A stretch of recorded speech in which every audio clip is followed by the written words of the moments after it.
Hello. आज खूप दिवसांनी हा व्हिडिओ मी पोस्ट करते आहे. खूप दिवस झाले टिफिन्सला मी उसळ दिलं नव्हतं, तर टिफिन्सवाले मुलं आणि मुली बोलत होते की काकू तुम्ही उसळ कधी देणार आहे. त्यासाठी मी आज उसळ बनवते आहे.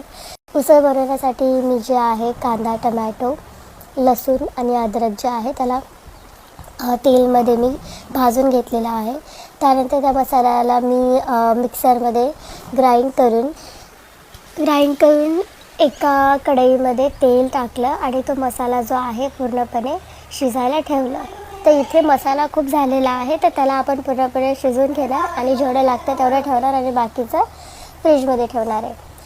तर त्यामध्ये बाकी मसाले, बेसिक मसाले ॲड केले आपण. हळद, लाल मिरची पावडर आणि धना पावडर, आणि जे उरलेला मसाला आहे तो साईडला काढून घेतला.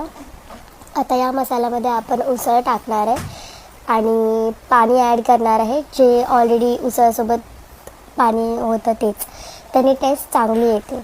आणि वरून मग गार्निशिंग केलं आहे आणि उसळ मसाला टाकला आहे. झालं रेडी.